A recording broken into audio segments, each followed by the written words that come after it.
Well, to this now, there have been more warnings to parents to be vigilant in the face of rising abductions. Missing children in South Africa says kidnappings are on the rise, and so is human trafficking. The group's national coordinator, Bianca van Aswegen, joins us now. Bianca, thanks very much indeed for your time. Is it just the number of abductions that have increased recently, or are we seeing more brazen abductions across all communities? Which one is it? It's all of them. Good evening. Yes, it's definitely all of it. And we've also seen an increase in general in people and in children going missing throughout South Africa. So we've got kidnappings that are rising on a daily basis, human trafficking that is definitely out of hand, as South Africa has been declared as a human trafficking hub by the US Department of State a few months ago. So this is really concerning, and we as an organization see an increase actually monthly at the current rate of people going missing in South Africa. I mean, the numbers can be staggering, and I suppose the uncertainty here is that previously you could talk about, a situation being more vulnerable than the other, but that's becoming increasingly more mystifying, isn't it? I mean, you can't tell which is a vulnerable situation and which isn't. No, that is a very difficult question actually to answer. As you mentioned now, anybody could be vulnerable to any type of crime. If we take human trafficking, for instance, human trafficking happens for different reasons. So we've got sexual exploitation, forced labor, illegal adoptions, organ trafficking. So if you look at illegal adoptions, the vulnerable age group for that is very young babies, a few weeks to a few months old. Sexual exploitation would be young women from early teens to in their 20s. If we look at forced labor, that would be men, young boys. So anybody can fall victim to a certain type of kidnapping, human trafficking, going missing, or any type of crime. And I think it's important to actually describe the complexity of it, because it's just not one particular group, as you describe. Kidnapping involves an entire spectrum of potential victims. Now, an outfit like yours would be watching how police tackle the problem. Are they winning against syndicates in particular, or is that task easier said than done? To be honest, that task is easier said than done. It's not easy catching these syndicates. It's very difficult investigating human trafficking syndicates. Unfortunately, when it comes to human trafficking syndicates, there are high-profile people involved. So it's very difficult to uncover them. They operate in such a large area. So it's very easier said than done to actually catch them. And also not just when it comes to human trafficking, but these syndicates with the normal kidnappings, such as the ransom kidnappings.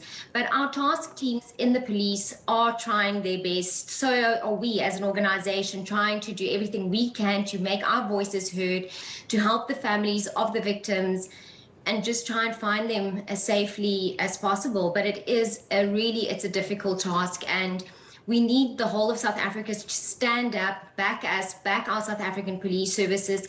Government needs to stand up and get more forces in regarding the situation that South Africa is facing.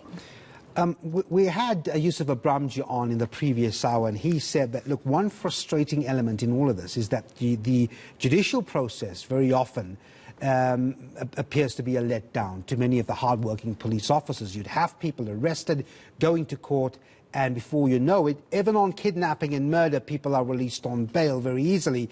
Do you see that as a problem? Do you concur with him? Yes, I definitely do. Our justice system really needs to be looked at.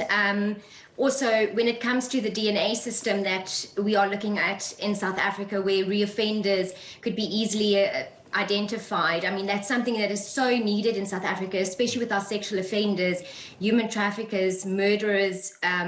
It's so, how can I put it, heartbreaking to know that we're fighting something, but there's always a fail in the system.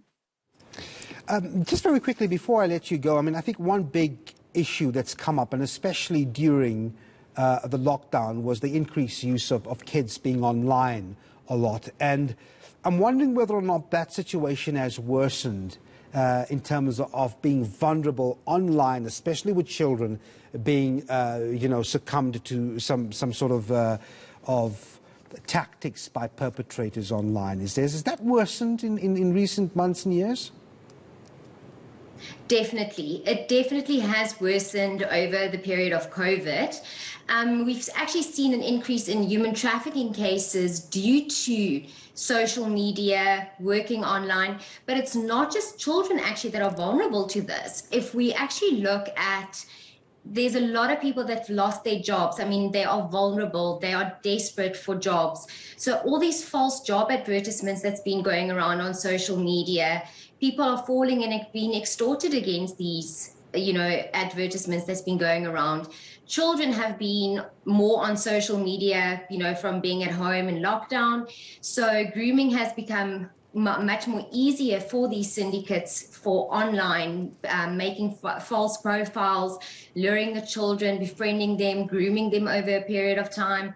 So that's why we as an organization always urge parents to be vigilant of social media.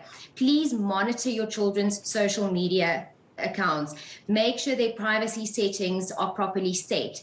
And even the parents are at fault where they put photos of their children on, tagging themselves, tagging locations where they are, the schools, clothes, all of that. So social media, as much as it helps us as an organization to get the face out there of the missing child or person, it poses such a danger to our people and our children. Yeah, and I think the last point is particularly crucial and important to mention. What you post on social media, whether it be family photos or of the children just individually themselves, background, surroundings, school uniform, tags. I mean, those are important key elements to consider on who's watching those pictures, aren't they?